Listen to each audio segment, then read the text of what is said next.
I am awakened by the barking of Nico, my loyal companion and occasional bunkmate. As I rub the sleep out of my eyes, I hear the unwanted noise of engines driving.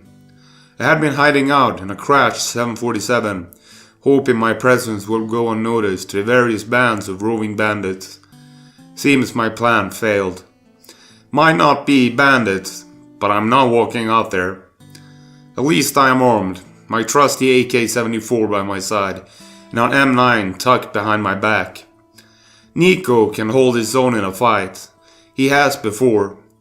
Not a massive dog by any means, but at 35 kilograms, he is abnormally big for a pointer. I slowly grab my pack and swing on. I silently gesture for Nico, and he joins me at my side, just as a man calls out from outside. "I know you're in there, Romer. I just want to talk." I look around the plane and find the emergency exit clearly marked in green. I begin silently making my way towards it, but I suddenly stop mid-step as I hear the man call out, "I've got a job for you. Pays good." I take the emergency exit out and is met by the warm and dry desert air of New Mexico. I make my way around the plane, up a hill, and hide behind a boulder. Down below, I can only see one man and a jeep. He looks to be wielding some sort of revolver at his waist. The man is wearing a leather jacket and blue jeans. I load my rifle and check my magazine for bullets. 17 left. More than enough for one bandit, but there might be more hiding in the rocks. As if reading my mind, the man yells out, "I'm alone, don't worry. I just need a few minutes of your time, Nomad." I peer around the rock sides as best as I can, looking and listening for any other sound of noise. Everything is quiet. I slowly creep around the rock with my rifle drawn. "Hands where I can see them, mate. It might be a bit rusty around the edges, but it can still fire fine." I catch the man unprepared. He turns to me and raises his hands. "How did you find me, stranger?" Before the man has a chance to respond, Nico bolts past me. He closes the distance quickly and jumps the man, surprising and knocking him over. "Damn mutt," I yell before lowering my rifle and walking towards the man. The man is lying on the ground, preparing to have his throat torn out, but Nico just licks the man all over his shocked face. "Damn mutt, get off him." "Well, it looks like Nico approves of you. I trust his judgment. He is a good judge of character," I say while extending my hand to the stranger on the ground. The man takes my hand and smiles while pulling himself up and dusting himself off. "That is some gore dog you have there. My name is Bolin. What is yours?" he says. "I asked you, how did you find me, Mr. Bolin?" I say while raising my rifle slightly. The man frowns before responding. "I followed you from the village." "I would have known it if I had been followed. Nico would have smelt you on the wind." The man reaches behind his back, grabbing something. I almost fire before he pulls out a pair of binoculars. This helped, and I was a tracker in the army long time ago. I guess I have to be more careful in the future. Now, what is this job you are offering me? I say after slinging my rifle on my back. The dark-haired man looks me up and down before answering. "I need someone to deliver a message for me. I know you nomads sometimes go to the cities to trade. I figured you could bring it for me. It is quite a journey for just one letter. Do I look like a mailman to you?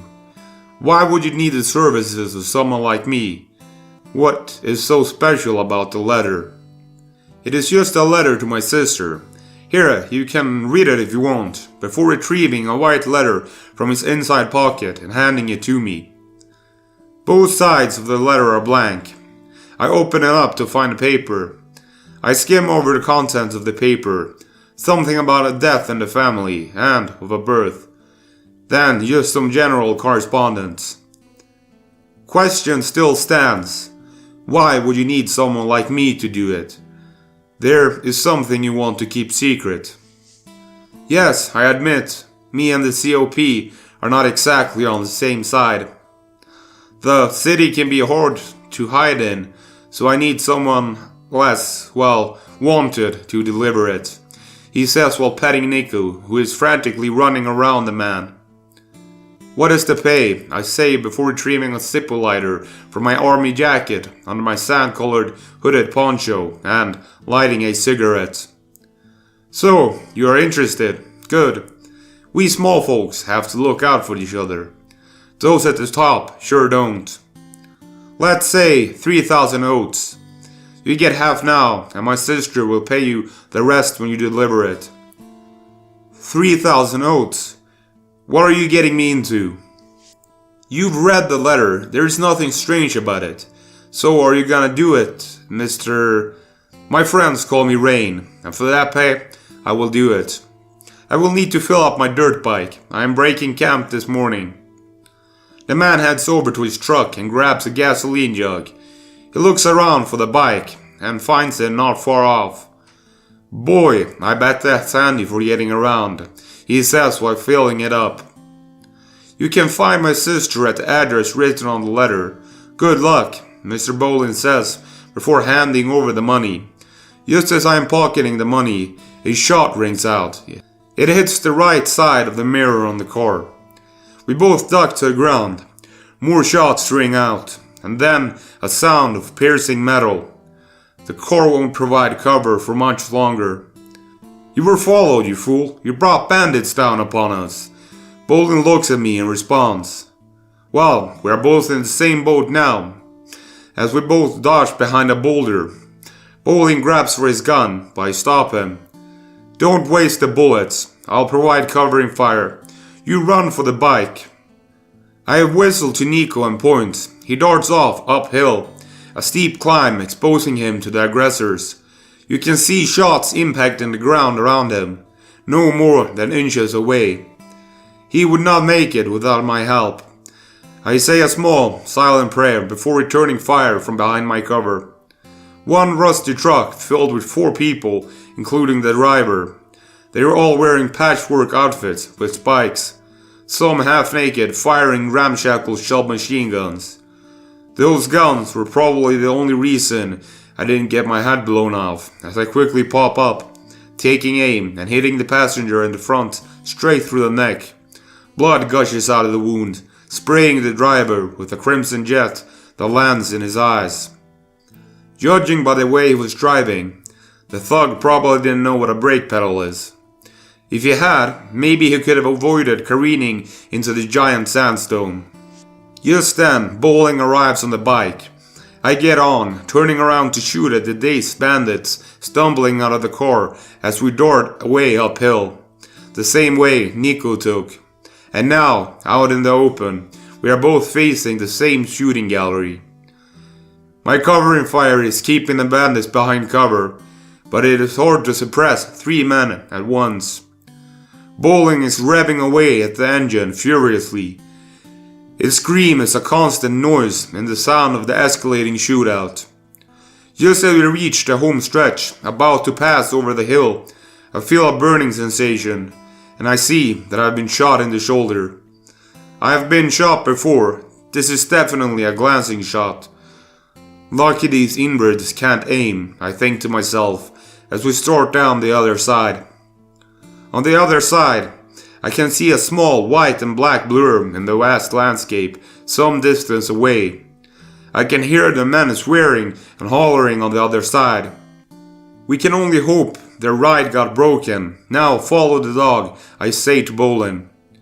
I hear the men starting to climb their way over the hill, and you both take off at full speed downhill. The hillside is covered in rocks.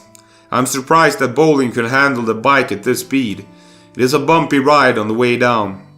I can no longer tell the difference between the beating of the bike on the rough terrain and my own heartbeat due to the speed of both. As we make it to flat land, some bullets ring out, but soon fade away as the bike accelerates, catching up to the dog who had a head start. As we meet Nico, the sound of gunfire ceases in the background, so I scream out to Bowling to stop. Oi mate, we need to stop. I'm bleeding if you hadn't noticed. We come to a stop after riding about 3 kilometers. Just as Bolin stops a bike, I fall off with a soft thud. Crimson liquid pooling around me.